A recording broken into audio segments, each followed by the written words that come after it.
Assalamualaikum warahmatullahi wabarakatuh. Selamat pagi anak-anak kelas 4 yang Bapak banggakan. Hari ini adalah pertemuan pertama kita pada mata pelajaran Pendidikan Agama Islam tahun pelajaran 2023-2024. Sebelumnya Bapak ucapkan selamat kepada kalian yang sudah naik kelas dari kelas 3 naik ke kelas 4. Semoga dengan naiknya jenjang kalian ke kelas 4, kalian lebih giat lagi untuk belajar sehingga mendapatkan prestasi yang lebih baik dibandingkan di kelas 3.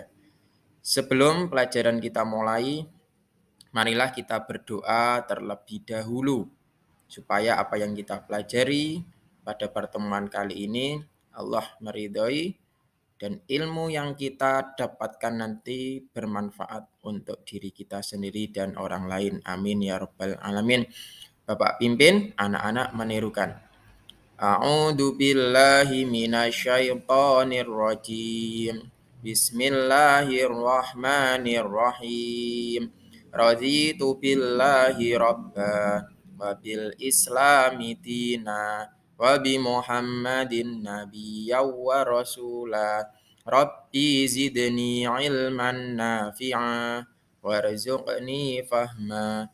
Rabbi israh li sadri wa yassir li amri wahlul 'uqdatam min lisani yafqahu qawli. Amin ya rabbal alamin.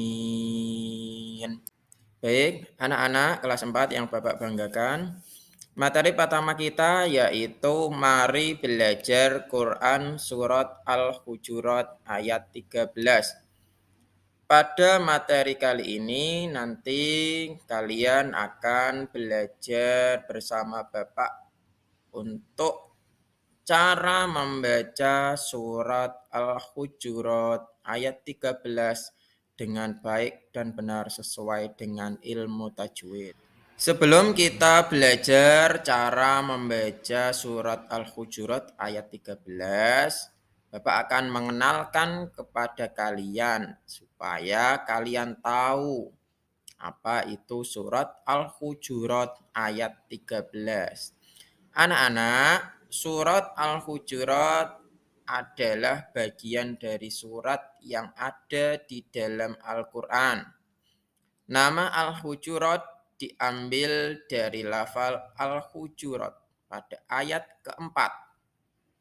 Terus, apa sih arti Al-Hujurat? Al-Hujurat artinya adalah kamar-kamar. Jadi arti dari lafal Al-Hujurat artinya adalah kamar-kamar. Surat Al-Hujurat terdiri dari 18 ayat. Jadi anak-anak diingat-ingat ya, surat Al-Hujurat itu terdiri dari 18 ayat. Adapun urutan surat Al-Hujurat di dalam Al-Quran itu terdapat di urutan yang ke-49. Jadi harus bisa membedakan ya, urutan surat, jumlah ayat. Nanti anak-anak ingat-ingat ya, biar bisa membedakan antara jumlah ayat dan urutan surat. Surat Al-Hujurat termasuk golongan surat Madaniyah. Jadi di dalam Al-Quran itu ada dua pengelompokan ya, anak-anak diingat ya, ada dua pengelompokan surat. Yang pertama yaitu surat Makkiyah dan yang kedua yaitu surat Madaniyah.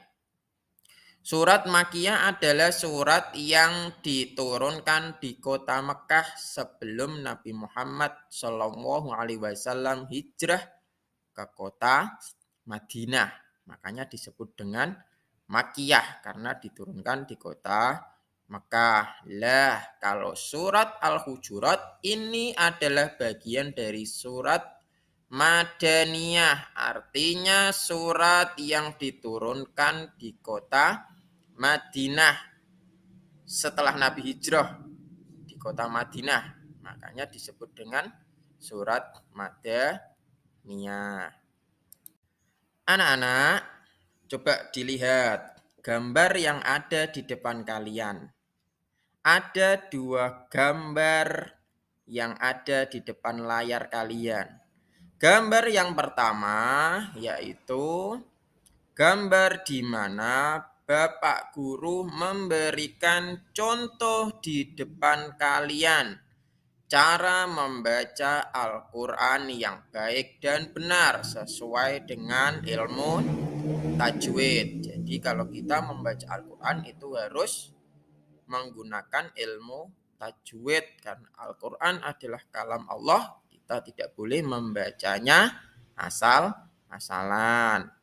Sesudah kita cermati gambar yang pertama, ketika Bapak Guru sudah memberikan contoh, maka kalian harus berani seperti yang ada di gambar yang kedua.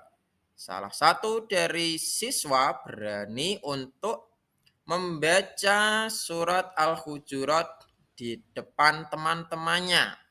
Anak-anak juga harus seperti itu nanti. Ketika sudah diberi contoh oleh Bapak Guru, anak-anak harus berani. Tidak usah takut salah karena di sini kita belajar bersama.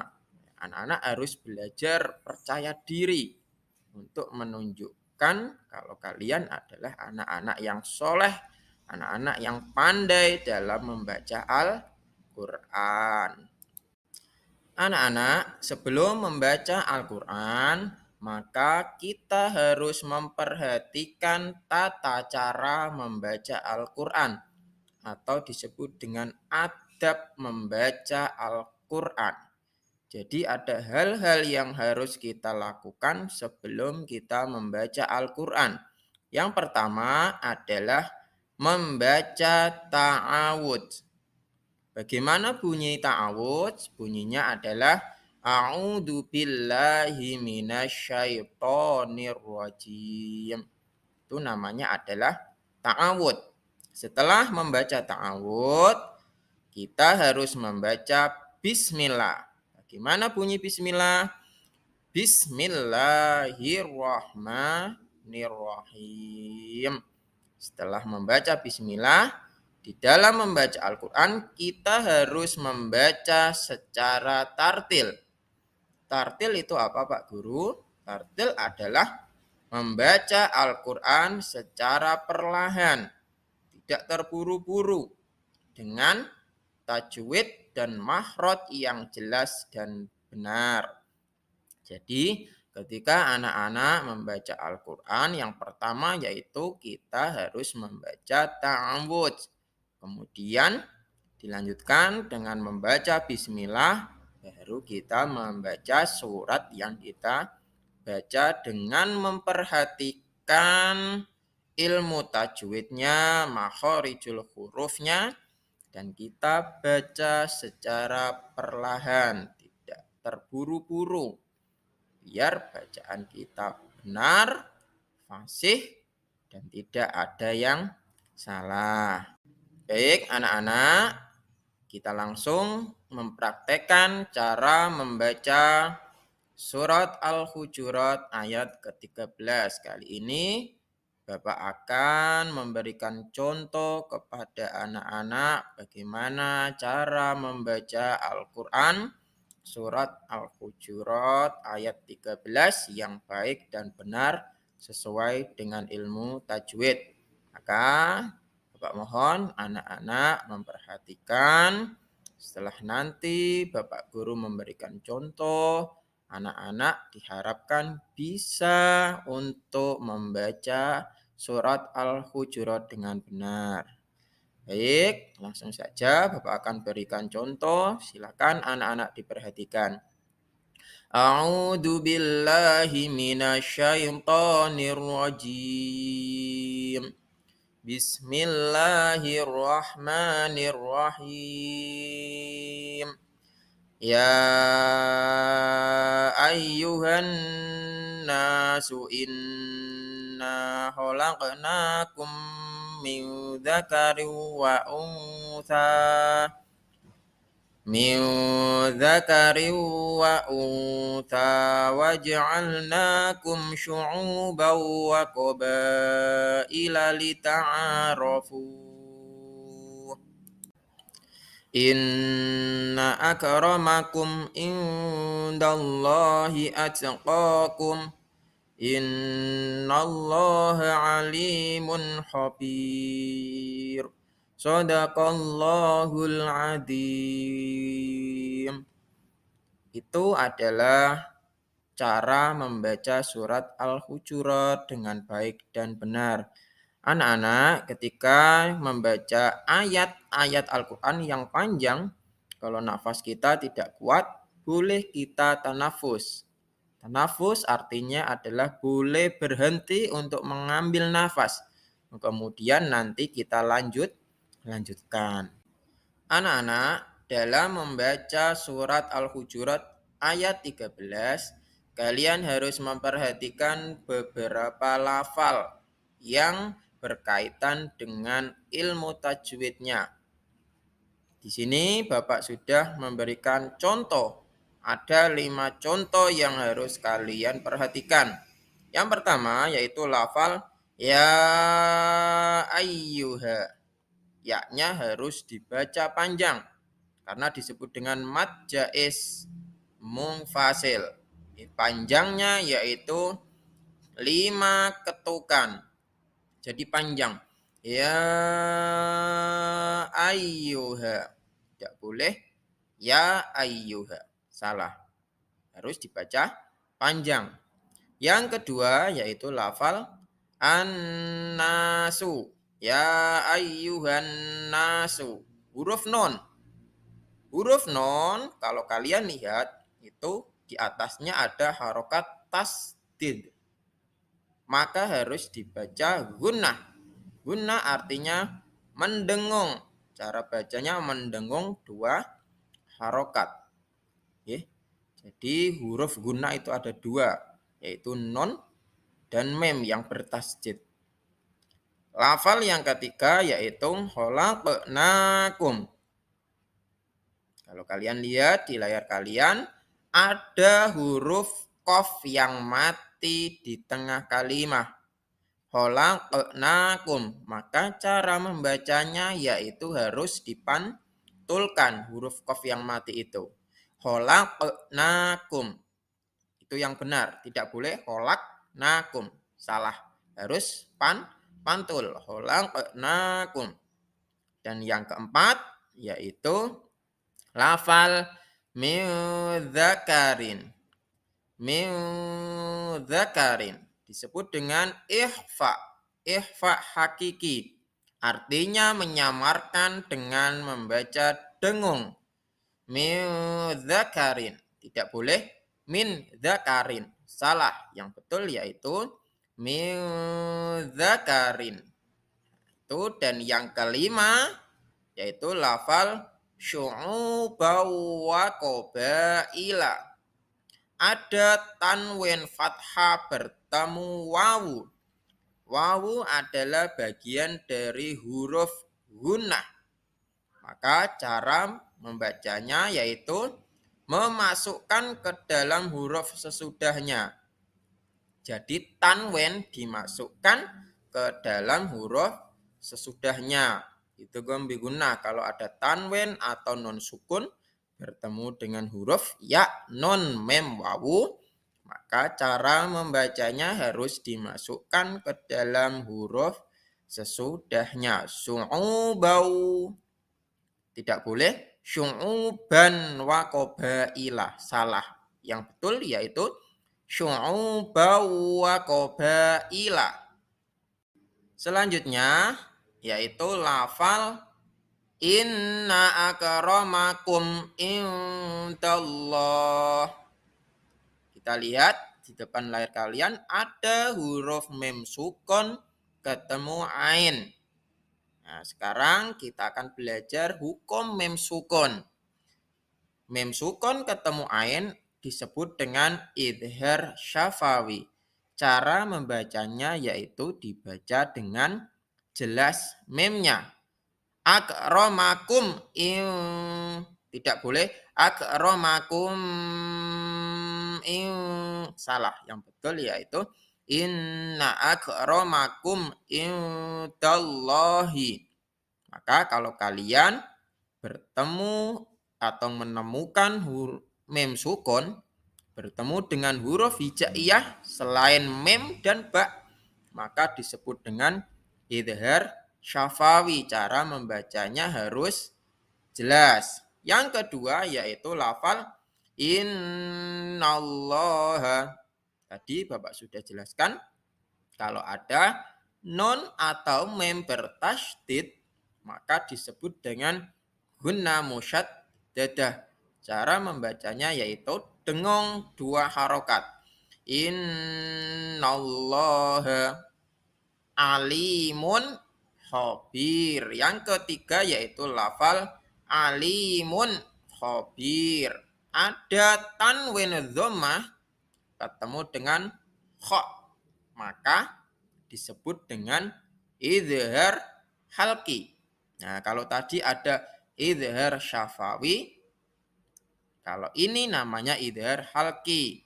Beda lagi, kalau idhar syafawi itu hukum mem sukun masuknya. Kalau idhar halqi hukum non sukun atau tanwin. Jadi anak-anak harus bisa membedakan antara idhar halqi dan idhar syafawi. Cara membaca idhar halqi yaitu harus dibaca jelas tanwinnya. Alimun khabir. Tidak boleh alimun khabir. Salah. Yang betul yaitu alimun khabir. Atau alimun khabir. Salah. Ya. Yang betul alimun khabir. Dan yang terakhir yaitu lafal khabir. Nah, itu dibaca mat aridilis sukun. Cara membacanya harus panjang 6 ketukan. Bapak contohkan cara membaca mat aridilis sukun. Caranya yaitu innallaha alimun khabir. Tidak boleh alimun khabir. Salah. Harus panjang 6 ketukan. Alimun khabir. Nah, itu adalah cara membaca surat Al-Hujurat ayat 13 sesuai dengan ilmu tajwid. Jadi anak-anak harus tahu, oh ini kalimat ini dibaca idgham biguna, kalimat ini dibaca guna musyaddadah, kalimat ini dibaca ikhfa dan lain sebagainya. Kalian harus tahu cara membedakan, makanya kita belajar yang namanya ilmu tajwid. Setelah kita belajar membaca surat Al-Hujurat ayat 13 dan kita sudah pelajari ilmu tajwidnya, maka sekali lagi Bapak akan memberikan contoh kepada kalian supaya kalian nanti bisa mempraktekkan dengan benar cara membaca surat Al-Hujurat ayat 13. Silakan disimak, didengarkan, diperhatikan supaya anak-anak paham cara membaca surat Al-Hujurat ayat 13. Bapak ulangi sekali lagi. Silakan anak-anak mendengarkan. A'udzu billahi minasyaitonir rajim. Bismillahirrahmanirrahim. Ya ayyuhan nasu inna khalaqnakum min dzakarin wa untha min dzakarin wa untha waj'alnakum syu'uban wa qabaila lita'arafu. Inna akramakum indallahi atqakum. Innallaha alimun khabir. Shadaqallahul adzim. Alhamdulillah, pelajaran pertama kita pada pertemuan pertama kali ini sudah kita selesaikan. Semoga apa yang sudah Bapak sampaikan kepada anak-anak bisa untuk mengambil ilmunya supaya ketika kalian membaca Al-Qur'an surat Al-Hujurat ayat 13 kalian bisa membaca dengan baik dan benar sesuai dengan ilmu tajwid. Itu yang bisa Bapak sampaikan pada materi pertama kita. Semoga apa yang Bapak sampaikan bermanfaat untuk kalian semua. Mohon maaf apabila Bapak menyampaikan tadi banyak salah, banyak kekurangan, atau ada kata-kata yang tidak berkenan di hati anak-anak. Mohon Bapak Guru dimaafkan. Gitu ya. Mari kita tutup dengan bacaan Alhamdulillah bersama-sama. Alhamdulillahi Rabbil Alamin. Wal afu minkum. Wassalamualaikum warahmatullahi wabarakatuh.